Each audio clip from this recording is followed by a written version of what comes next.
I'm joined by the very lovely Terry Hunter. When you started as a mobile DJ, did the job have the same kudos that it has now?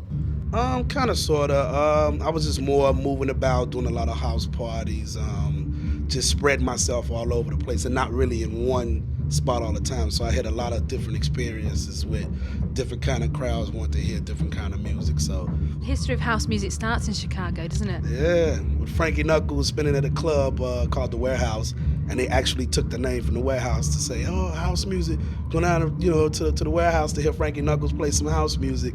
Got shortened, and then it went from there. What was the scene like back then?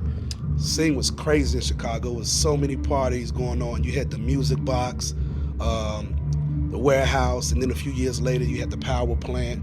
DJs like Ron Hardy and 40 Jackmaster Funk on the radio. It got bigger and bigger and bigger and bigger, and then it got so big at one point where it crashed because people was just tired of it. It was everywhere, the radio, TV, and then hip hop came in and kind of wiped that out in Chicago a little bit. Is that why you decided to move over to the UK?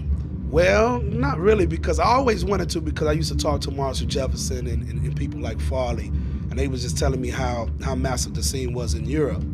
And I said, I want to get over there and see what it's about, and it happened. I made a record, it kind of went #1 on the charts over here, and my friend Jeremy and Dana brought me over, and it went from there. Did you find you had to spin a different sort of music when you came over here?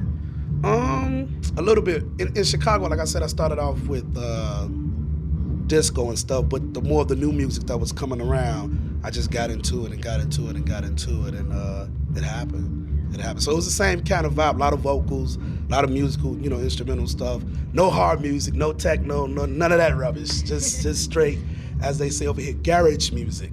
You actually produce and remix as well. Are you working on anything at the moment? Yes, very big project we're working on right now. We just started a label called Vinyl Soul, which Georgie Porgy is on, myself, and we're producing an artist right now by the name of Richard Rogers. Has an incredible track that's coming out called Out on the Dance Floor, which caused a lot of havoc in Miami, and here it's gonna be massive. When can we expect that to be coming out? Promos should be hitting over here in about a month, and then we're trying to get some labels to grab. So some labels out there. Richard Rogers is ready. It's ready to go. It's hot. So hopefully in about a month or two. What have you got planned for this year? You're going to be traveling all over? Traveling all over, doing a lot of production, remixes, just staying busy, staying focused on the music, trying to get the songs to come back. Instead of just a lot of noise, I'm more focused on doing songs, letting people know that it's real artists that can sing out here and not somebody that gets behind in the studio and mimics something and then create a hit.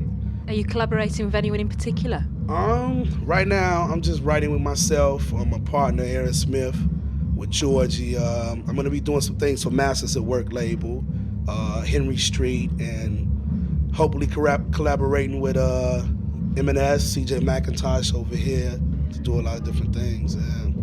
You've actually been asked to remix people like Michael Jackson and Dina Carroll. That must have been quite an honour. It was an honor for me, especially to touch Michael Jackson. I couldn't believe it. I had to sit in the studio and listen to his vocals for about 3 days before I can actually start, putting my work to it. It was an honor. Dina Carroll was an artist here that I was just crazy about. I was just like, oh, she's beautiful, and then I finally get to remix her record, and it did really well, so it was an honor for me. You can do a bit of Cockney rhyming slang as well, can't you, I hear? A little birdie tells me. Oh, really? A little birdie, huh? Do you want to give us an example? All right, mate. All right, geezer.